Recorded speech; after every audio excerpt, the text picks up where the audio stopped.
mix.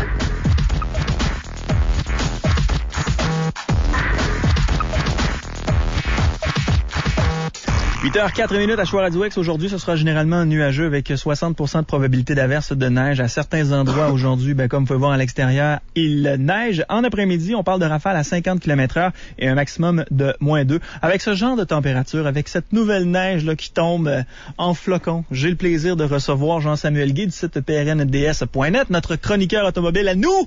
Salut JS, comment ça va? Ça va bien, toi. Est-ce que tu t'es ennuyé la semaine passée? Ouais, t'étais pas là. On t'a remplacé par une chronique de la boutique érotique 7e ciel, puis j'ai adoré. Ouais. D'ailleurs, Well, qui est pas là, est parti avec une enveloppeuse. Puis une fille qui était venue ici en observation est partie avec un dildo. Hey, il a neigé? Oui. Que la neige a neigé. Que la neige a neigé. C'est comment sur la route actuellement? C'est pas si pire que ça. Il y a une petite neige de rien du tout, mais juste pour dire que c'est un peu plus fret puis que c'est un peu plus glissant que d'habitude. Ouais, t'as-tu tes pneus d'hiver?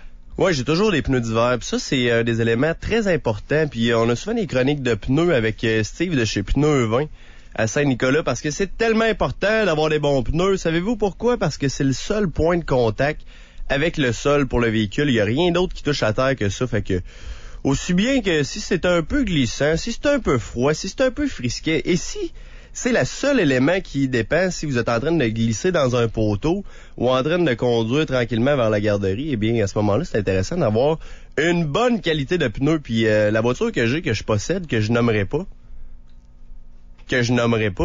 c'est bien sûr le véhicule que ma blonde conduit puisque j'ai des véhicules de presse toutes les semaines. Donc, je me suis grillé d'un sacré bon set de pneus cet hiver. Des pneus à clous, là, c'est-tu encore aussi bon que c'était dans le temps? Tout dépendamment. C'est sûr que c'est toujours aussi bon, mais moi, je suis pas l'expert des pneus. Puis c'est Steve de chez Pneus 20 qui va venir nous en parler la semaine prochaine. Mm-hmm.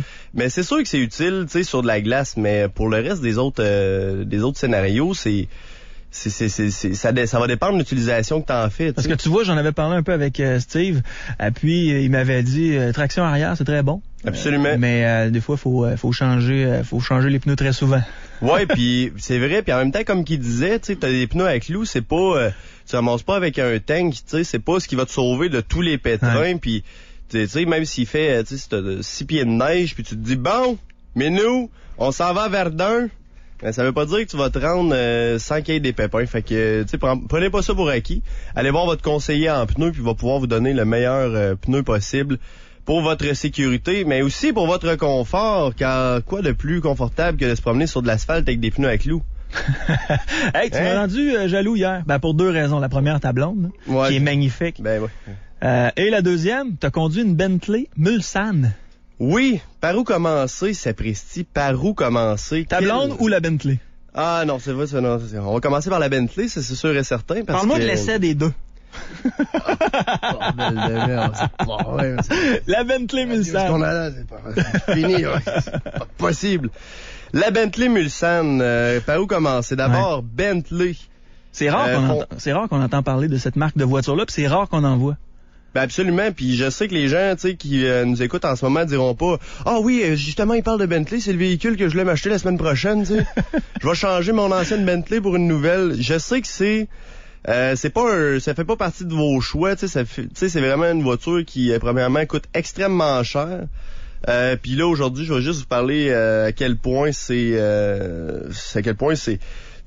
chacun des dollars qui est investi dans une voiture comme ça vaut la peine puis est placé au bon endroit par la minutie, mais aussi parce que c'est un véhicule extrêmement luxueux, puis c'est là qu'on peut ouvrir notre fameux petit Larousse qu'on a eu pour Noël il y a à peu près 5 ans, qui est encore bon pour aller regarder le mot opulence. Parce que une Mulsanne, puis même une Bentley en général, c'est juste de l'opulence finalement. C'est vraiment du confort, c'est quasiment exagéré. Puis quand je dis quasiment, c'est pour être poli pour les gens qui vont vraiment s'en acheter une la semaine prochaine. Marque fondée en 1919, tu sais, à l'époque, c'est sûr qu'il y avait peut-être pas autant de luxe, mais quand même, on pouvait retrouver quand même un haut taux de luxe à l'intérieur du véhicule. C'est sûr qu'il n'y avait pas d'écran tactile, là, tu n'allais pas penser acheter une Bentley 1919 avec l'écran tactile puis le GPS, mais quand même, ça faisait un très bon travail.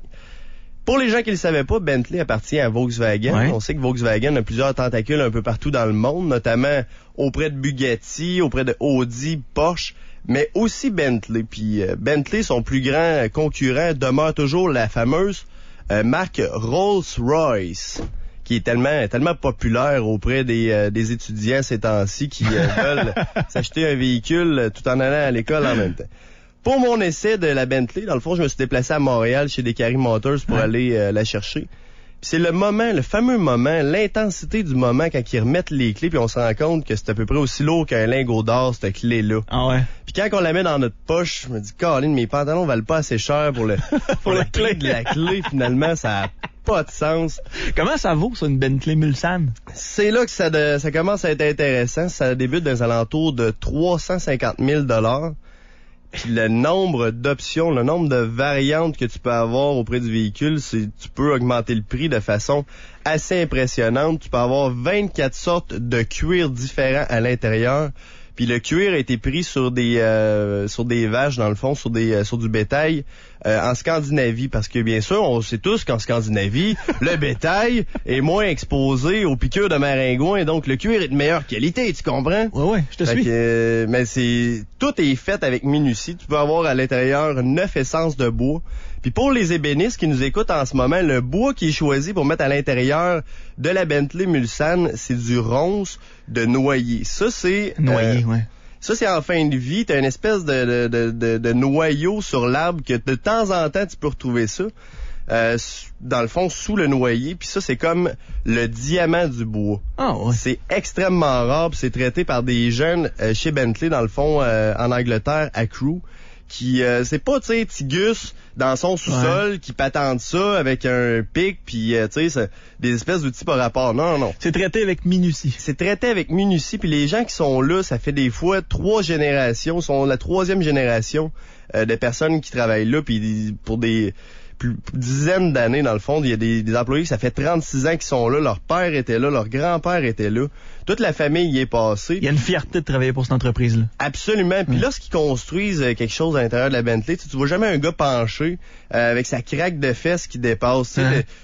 Toutes les composantes sont faites avec des robots. Je les aime, ces garages-là. Moi, c'est à cet endroit-là que ça coûte le moins cher. Tu payes cash. C'est justement exactement pour des gens qui sont pas exactement comme toi, finalement. Pour éviter que des gars comme toi puissent se déplacer jusque-là.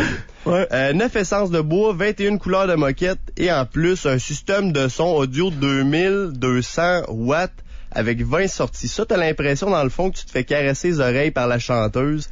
Ou le chanteur, t'as l'impression d'être à ton concert préféré, puis t'es le seul, dans le fond, qui est à l'intérieur de ce concert-là. C'est comme si t'avais des billets VIP pour Metallica, c'est plein, mais que t'avais réussi à acheter tous les billets pour y aller tout seul. Ça me surprendrait que Metallica joue dans ces voitures-là. Ça serait plutôt des symphonies de Beethoven, d'après moi. Là. Mais d'ailleurs, si t'en as dans ta banque de données des chansons, parce que la première chose que j'ai fait, moi, quand je suis entré dans la Bentley, bon, c'est sûr, remarquer la multitude de commandes, le luxe intense, le fait qu'il y ait des bancs de massage à l'intérieur, autant pour les passagers que pour le conducteur. Moi, la première chose que j'ai faite, c'est que j'ai mis une bonne toune de Bonnie Tyler. Unbreak My Heart? Ouais, des choses comme ça. Là. Mais que veux-tu? Mais j'ai mis aussi du Metallica, j'ai mis I Wanna Rock, j'ai mis des chansons que ce véhicule-là retrouvera probablement jamais avec son propriétaire original, sans vouloir les juger ni les discriminer. Je pense pas qu'effectivement, je pense que c'est plus de la musique classique qu'on va retrouver là-dedans. Au niveau moteur, c'est là que ça devient intéressant aussi. C'est un plaisir de vous dire que la Bentley est mue par un moteur V8 de 6 litres 3 quarts, Bertrand. Ils disent 6 litres 3 quarts parce que c'est une pièce d'anthologie, mais aussi parce que c'est un 6,75 litres. Uh-huh. Mais ça se dit tellement mieux dans un souper qu'une petite bouteille de vin en disant 6 litres 3 quarts. C'est tellement plus sympathique comme ça. 505 chevaux, 750 livres-pieds de couple pour un poids de 2500 kg. Ça avance énormément. As-tu testé un peu? Ben c'est ça qui est le fun, c'est que j'ai pu me déplacer du côté du circuit Écart pour justement essayer la voiture. Sauf que je parlais à Carl Nadeau puis il disait ouais t'es mieux de pas. C'est mieux de. Combien il vaut? Ben, j'ai dit 473 000 le véhicule qu'on essaie en ce moment. Ouais. Il dit ben tu sais, d'après moi, si tu fais un hot lap avec ça, c'est-à-dire intense, les freins à fond, accélération maximum, d'après moi tu vas brûler les freins. Puis les freins là-dessus, ça doit être à peu près 5000 $ par coin. Fait que tu veux pas arriver chez des Carry Motors à Montréal en leur disant « Ah, les freins freinent plus bien, là, c'était plus extraordinaire. » Fait que... Surtout il doit avoir des GPS et puis des bavards dans ces véhicules-là, surtout des véhicules de presse, là, donc ils doivent savoir exactement ce que vous faites avec ce véhicule-là. Ben moi, je leur ai dit que j'allais du côté du circuit e-car, mais tu sais, je voulais pas leur ramener sur une plateforme d'une remorqueuse non plus. Fait que j'étais allé poliment, tu sais, j'ai fait un petit tour, j'ai accéléré de façon très polie, mais on a surtout pris des belles images pour les chroniques prnds.net. Mais ce que j'ai remarqué, c'est que du côté du circuit e-car, c'est qu'il y a une piste d'accélération, puis ça, ben une piste d'accélération... On accélère! Ben on accélère! Puis ben c'est là que j'ai perdu mon dentier. C'est tout simplement... T'es rentré dans la gorge? Ouais. Ah ouais, absolument. Puis tu sais, Francis, propriétaire de Karting Extrême, pourra nous en parler tantôt, vu que lui, dans le fond, c'est un grand connaisseur de pistes d'accélération. Mais tu sais, faut juste faire chauffer un petit peu les pneus au début, tu sais, pour être sûr que il y a une meilleure traction puis qu'il y ait de la gomme dans le fond sur les pneus. Mais t'es en train de me dire qu'avec la Bentley Mulsanne de 473 000 $, t'as fait chauffer les pneus, tu sais? Ben, un petit peu, tu sais, tu sais, juste un petit peu. Juste pour dire que c'était... Parce que je me sens mal un peu. Mais que veux-tu? Tu te gardais pas une petite gêne? Mais je me suis gardé une petite gêne quand même. Ouais. Parce que dans le fond, le véhicule peut se déplacer à des vitesses d'environ 300 km/h. Puis moi, j'ai pas dépassé 200. Donc les photos de ce véhicule-là sont sur ton site www.prnds.net? Toujours pas. Faut aller voir sur mon Facebook pour voir quelques photos de l'essai du véhicule. Mais on garde toute l'information pour l'instant pour être sûr de pouvoir juste diffuser ça dans le vidéo qui va sortir très prochainement. On va essayer un nouveau style avec une voix off. Ça va être bien sympathique, ça va être même très romantique et on risque d'entendre les différentes chansons que j'ai entendues dans le véhicule. En passant, dernier petit point, quand tu te promènes dans une Bentley Mulsanne de 473 000 $ sur l'autoroute à Montréal, puis qu'il y a des travaux, puis que tu as un muret de béton à ta gauche, puis là tu roules, c'est comme, Caroline, ça vaut cher, c'est le fun, c'est bon comme voiture. Puis là, il y a une vanne qui se tasse un peu sur toi, t'es comme, mais qu'est-ce que tu fais là? Hey! Ouais, là, on commence à avoir chaud un peu. Puis il y a des gens, des fois, qui me disent « Ah, t'es pas nerveux d'essayer des voitures comme ça? » Oui! Oui, des fois, oui. Arrêtez de... Tu sais, chauffeur de van, je vous trouve vraiment efficace ces routes. Vous êtes des bons jacks, vous êtes des pilotes hors pair. Mais quand vous voyez une Bentley Mulsanne, s'il vous plaît, faites juste garder votre ligne. Tenez vos distances. Hey, pour la deuxième partie de ta chronique, tu nous as amené un invité. Son nom, c'est Francis de Courval. Il est le propriétaire depuis 2004, je pense. Depuis 2004, de Karting Extrême. Puis d'ailleurs, c'est un bonhomme très sympathique. Ben oui. Qu'on a le plaisir de connaître quand on se déplace chez Karting Extrême. Puis depuis 2004 en plus, il nous incite à aller dans Barrure, justement essayer puis de se lâcher lousse quand on a envie de pouvoir essayer des voitures. Pas sur les autoroutes, pas dans les entrées d'autoroute non plus, on s'énerve pas dans les petites rues, on s'en va chez Karting Extrême. Bonjour Francis. Salut les gars, comment ça va? Ça va bien toi? Ben oui, merci. Hey, faut que je te fasse un aveu là. Quand j'ai vu ton nom sur Facebook, je me suis dit de Courval, c'est la noblesse. Tu veux pas pour ceux qui regardent un peu ça, qui connaissent un peu l'histoire, tout ce qui est de avant le nom, ça fait partie des familles nobles. Là, je me suis dit mais qui c'est qui va m'amener? Puis là, je vois, il me parle de Bentley Mulsanne. Fait qu'il va m'amener un propriétaire de Bentley Mulsanne. C'est un multimilliardaire. Quelqu'un avec qui je serais pas capable de jaser. Ben, j'ai eu l'agréable surprise de te voir passer dans le cadre de porte. Puis, c'est toi, ça! Ben oui, c'est Monsieur Bentley. Monsieur Bentley. Hey. Non, je suis content de te voir, Francis. Ouais, ben moi aussi. Depuis 2004, tu es propriétaire de Karting Extrême. Oui. Pourquoi avoir acheté ce business-là? Qu'est-ce qui t'a intéressé là-dedans? Ben, regardez, au début, moi, quand j'allais faire du karting, j'ai commencé à faire du karting en 97. J'allais au Top Karting et j'étais le meilleur client. Ah ouais? Et j'avais su par les lignes, par le gérant qui était là-bas, que ça fermait. Puis moi, je t'ai rendu d'un stage dans ma vie que je me suis dit que je voulais changer dans le métier que je faisais avant. Faites partir en business. Et voilà. Moi, j'étais un monteur d'acier avant. OK. On partit de l'acier, on a tombé dans le gaz. Dans le gaz. Et voilà. Ça a commencé de même. Eh oui. Est-ce que c'est toi qui l'as parti ou tu l'as acheté? Moi, ce qui est arrivé, c'est que Top Karting, j'avais acheté ça avec M. Steve Lavertu, OK. qui était gérant au Top Karting dans le temps, ouais. Et qu'on a transféré ça à Exposité. Et avec M. Lavertu, j'ai fait en route ensemble, on a fait un 3 ans. OK. Nos chemins sont séparés. Moi, j'ai parti ça, puis M. Lavertu a parti son bord. Puis... Mais t'as reparti ça à zéro, toi? Complètement. Voilà. Ben, on a pris Top Karting, on a juste déménagé à Bâtisse. OK. T'avais combien de cartes à ce moment-là? C'est à peu près une vingtaine. On avait acheté une autre flotte qu'on a retapé au complet. On est rendu avec 43 voitures. 43 voitures. Puis, je veux pas, les gars qui vont là, c'est des gars qui trippent sur la vitesse, qui trippent sur l'adrénaline, du monde qui veulent se faire du fun, des parties de bureau qui se font là. Je sais que j'allais souvent faire un tour, là, faire du karting en partie de bureau, puis on adorait ça. Les gars, là, puis les filles, là, ils gaulent en tabarouette à le kart quand il va chez vous, là. Ben, c'est sûr que tu vas prendre un client qui vient chez nous et qui se paye un 30 minutes ou une course enduro, là. T'as une vitesse, puis c'est pour ça que le monde m'appelle. C'est d'embarrure, là. Ah ouais. Tu sais, que t'ailles 10 ans ou que t'ailles 40 ou 70, on tombe tout à l'âge de Satan mental, puis c'est au fond d'embarrure.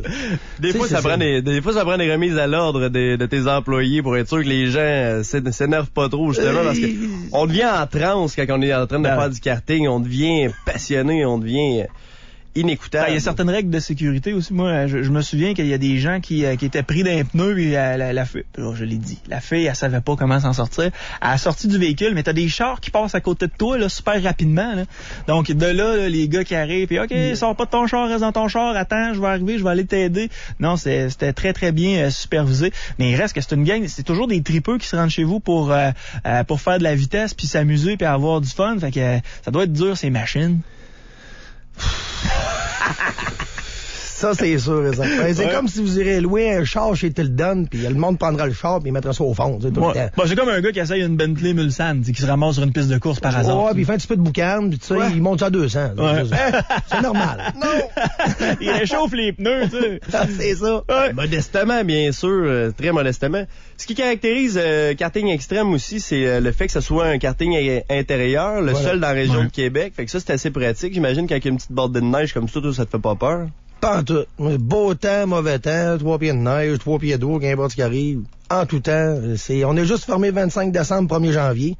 On roule à l'année tous les jours à partir de midi. Les fins de semaine, c'est 11 heures. Ça roule 7 jours sur 7. Voilà, tout le temps. Puis votre clientèle, en majorité, c'est qui? Oh, à peu près du 25-35. Ta blonde a dit, c'est des cinglés. Oh!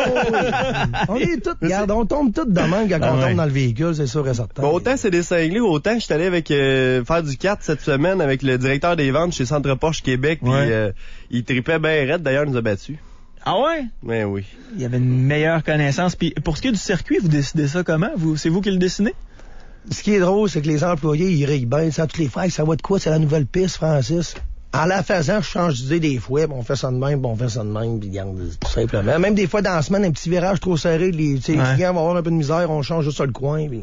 Mais les virages, t'es mets parce que tu veux ralentir un peu le monde. Voilà, c'est ça. Puis on fait aussi des grosses bulles qui font en sorte, ça aide aux clients qui viennent, monsieur tout le monde, de faire la ligne de course, puis tout. Parce que le principal, c'est que le client qui vient de chez nous, il vient gagner du plaisir. Premier ou dernier, il sort content. Puis les gars, mais plus que tu vas vite, mais plus que le gars est content. C'est le contraire que ça route, on va dire. Là.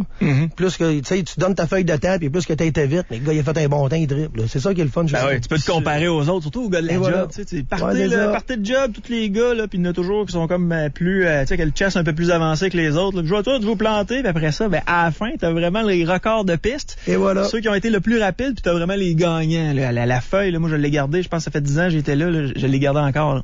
D'ailleurs, elle est dans un cadre au-dessus de mon lit. Ouais, tu t'es satisfait de peu.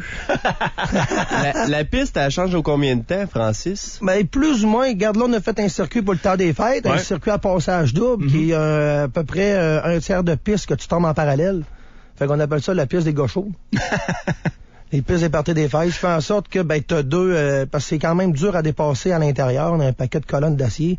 Fait que ce qui fait en sorte que quand t'arrives après dans le milieu du circuit, t'as 2 trous, puis tu te rejoins à l'autre bout. Fait que des fois, tu peux avoir ton boss ou qu'importe, un chum qui roule moins vite, tu prends l'autre trou, c'est très facile de le dépasser. Puis toutes les personnes qui partent, même tout GS est venu, puis c'est super. Là. C'est pas ça pour les accompagnateurs de juste aller wearer? Ben oui. Ouais, tes chums font une course, tu veux juste aller voir. Ben oui, t'es en haut, t'as un bar, on a une petite salle qui est isolée du monde, avec une table de pôle, avec des fauteuils, puis coller un buffet. On a tout. Puis toi, des salles de réception, en fait. Oui.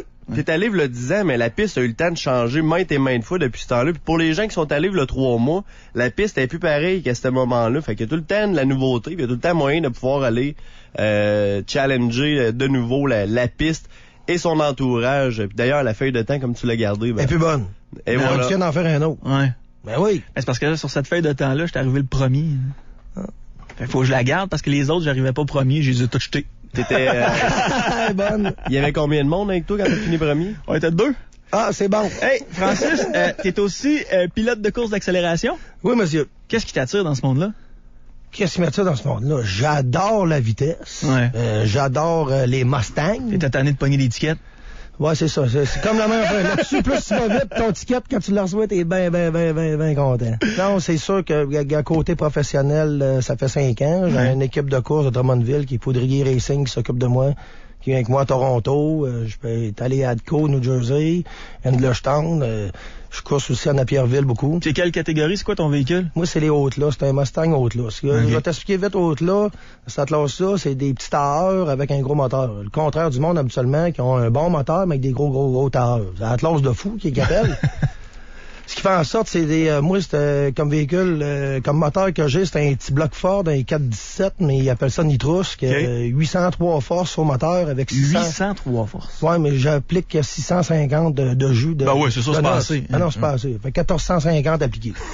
Fait qu'avec tout ça mis ensemble, ça donne un bon coup. Fait que quand on arrive chez Karting Extrême, la photo de ton Mustang, les deux roues en arrière, c'est des roues en arrière avec le devant levé, en train de faire un wheelie, c'est rien d'inventé, ça. Ouais, non, c'est rien d'inventé, mais ça, c'est avec un petit moteur. Ah. C'est avec un petit moteur, à peu près 900 forces. Ton char, quand t'accélères, il monte sur deux roues. Ah, j'ai déjà à côté ce bumper, bien droite. J'ai même déjà levé, j'avais pogné le mur, ma blonde était là, 24 juillet 2010. J'ai pris le mur, mon char, il a levé sur une roue. Complètement vertical. Oui, la roue, quand les deux roues sont dans les airs, à peu près de 6 pieds, mais la roue en arrière de mon bord, elle levait à peu près de 6 pouces, que le char a viré, puis dans le mur. Tu m'en parles, là, mais tu trouves ça vraiment normal ou tu trouves ça exceptionnel aussi? Parce que moi, sérieusement, je pense à ça, là, ton char qui monte sur deux roues, ça me fait capoter, là. Ah, c'est sûr, regarde. Moi, ce que je vais faire comme setup, c'est que dans mon char, moi, j'ai 48 livres de Nitrous à côté de moi. Je veux les mettre en arrière de moi. C'est quoi du Nitrous? Nitrous, c'est... c'est de la nitro. Nitro, ouais. Okay. Du protoxyde d'azote. Dans le fond, tu t'envoies de la glace dans ton moteur. Mm-hmm. Et c'est ça. Ben, quand on dit Nitrous, des fois, on va dire 500 HP de quoi même. C'est pas des HP, c'est des livres de torque. Des livres de torque, c'est quoi? C'est quand tu pars avec un char, la poussée que ça donne, c'est pas du HP, c'est du torque. Fait que moi, en ayant 803 forces, quand on applique ça, mais ça met 650 livres de torque qui embarque direct. Ça te donne le méchant coup, là. Avec ce véhicule-là, rassure-moi, tu te promènes pas dans la rue. Impossible. Non, j'ai pas l'alternateur, rien après ça. Tu vas pas coller de quoi au Tim Hortons. Pas d'air climatiseur. Ça se peut que les polices te remarquent. Non. Mais c'est ça, c'est qui fait en sorte que c'est le setup complet que ça fait à peu près, on roule 175 000 à l'heure, prends un parachute t'arrêter, puis c'est ça. Peux-tu me parler de la préparation du véhicule? Parce que quand j'étais jeune, je me disais, c'est rien qu'accélérer en ligne droite, puis y a pas tant de challenge que ça, alors que c'est beaucoup plus. Dans le fond, t'as de la préparation, justement, chauffer les roues avant, reculer la voiture, être bien placé, avoir un excellent départ, des rapports qui sont bien changés. Parle-moi un peu de la préparation que tu as besoin avant de faire la course, justement, puis démystifier que c'est plus que juste avancer en ligne droite. Ben, avancer en ligne droite, c'est sûr, la préparation, ça te prend. Moi, j'ai tout le temps un gun avant de moi qui fait en sorte que je fais chauffer les pneus. Tu sais, avec l'expérience, tu fais en sorte qu'un pneu, tout le monde a déjà vu ça, que quand tu le fais chauffer, mais le pneu, il rétrécit un peu. Mais il faut tout le temps que tu le fasses d'une base que, tu sais, avant, je faisais des burn-out à 8000 tours, mais à ce temps, j'ai fait à 5000. À minute, je le sens mordre. Je le laisse aller. Vu qu'on a de la colle, mais je me place le plus vite possible en avant. C'est un pré-stageage que je me mets sur la ligne. Puis après ça, mais là, le char commence à souder à terre. Je me ravance de 4-5 pouces pour me mettre stagé. J'attends la lumière. Puis moi, j'ai rien qu'un piton dans le char qui fait en sorte que je pèse sur le piton, puis je lâche, ça décolle. Ah ouais. J'ai pas besoin de shifter. Ici, au Québec, mais quand je vais à Toronto, faut shift, c'est une power glide, une 2 vitesses, je fais rien qu'un coup. Puis quand le deuxième coup est fait, je me remets sur le parachute, puis j'attends de passer dans les trappes à l'autre bout. En combien de temps? Hein? Ça fait en 8 secondes. Flat. Ça n'a pas de sens. C'est un peu rapide. Oui, c'est sûr que c'est ça. Il y a des gens qui me mentionnent sur le live, effectivement, t'es un passionné. T'es-tu bon dans ce sport-là? En accélération? Oui. Ouais. Oui. Ben, faut être craqué, tu sais. C'est sûr, quand t'arrives à Toronto, ben, tu vois des plaques Texas, Arizona, Californie, les gars, ils ont des trailers de 400-500 000 piastres, t'arrives là. Puis moi, quand j'ai commencé, j'avais un trailer 20 pieds, je monte aux courses avec un Winnebago 88, tu sais. Dans Barreux, ils montent pareil, pognent la 401, montent à Toronto. C'est toutes des trips, tu sais. J'aime ça, j'en mange, puis c'est ça qui fait en sorte que moi, quand je fais 1100 kilos pour aller faire une course, puis on se sent pour revenir, mais je suis craqué tout le long montant, puis c'est sûr quand j'arrive sur la pine là-bas, mais on y va. Tu sais, j'ai tout le temps été qualifié dans les 16 qui se présentaient là-bas. Des fois, il peut en arriver 40, 50. Puis tu sais, j'ai déjà passé une première élimination. Tu sais, c'est sûr, 16, tu tombes à 8. Ouais. Ça, tu te fais sortir. T'es-tu déjà blessé sérieusement? Non. Je me mal un pouce un peu quand j'ai pogné le mur, là. C'est normal, ben, j'avais le doigt sur le transbreak, mais c'est pas... Ça, on est protégé, là. Je suis attaché 5 points. J'ai une cage qui peut rouler jusqu'à 7,5 secondes. Je pourrais faire 15 tonneaux, ben envoyer la main au monde après. As-tu des enfants? Oui, une bonne gang, oui. On a une méchante bonne gang. Rassure-moi, sont tous connus? Hein? C'est tous des enfants qui sont connus de toi? Ouais. Non, on est tous, oui, ça va bien. Est-ce qu'ils disent quand ils vont te voir courser? Ils trippent dessus? Ils ont un peu un stress pour le père. Non, au contraire, tu sais, des fois, ma blonde dit, hey, allez voir les autres. Ben non, on va voir Francis. Oui, on va aller voir Francis, on va rien savoir des autres. Les premières photos des autres chars, ben... Non, c'est sûr que je suis leur idole. Ouais. Pis, c'est le fun. À parler au monde demain, puis tu sais, juste transmettre, tu sais, JC venait chez nous, Babu venait chez nous, le monde passait chez nous. Il dit, tu tripes, t'es un passionné, ça. J'adore ça. On peut pas en dire le contraire. Est-ce que vous êtes complet pour le temps des fêtes chez Karting Extrême? Pas encore. Pour les groupes, pas encore? Toujours de la place. Okay. Toujours de la place, sauf que c'est sûr que les samedis et vendredis à venir, ça commence à être quand même plein, mais en ayant de la disponibilité. Ça coûte combien, hein? Ça coûte combien? À peu près une course entre 40 et 50 $ capable de faire un setup. La salle de réception qu'on a pour les gens, c'est tout le temps gratuit. Gratos. Le stationnement, il est gratuit aussi. C'est très facile d'accès. Puis côté boisson, mais tu sais, ça... Puis pour 20 minutes, dans Barreux... Le 20 minutes, 20 piastres, dans Barreux, vous venez me dire ça, puis vous faites pour 20 piastres, 20 minutes, au lieu qu'habituellement, le taux régulier, qui est à peu près partout, c'est 10 minutes, 22 piastres. Excellent. Si on veut communiquer avec toi, on le fait comment? Est-ce que vous êtes sur Internet? Oui, à Karting Extrême, et on a aussi notre numéro de téléphone qui est le 418-948-2126. Messieurs, merci beaucoup. Merci à toi. Merci beaucoup. Le show du matin. Week-end. Radio X. Montréal.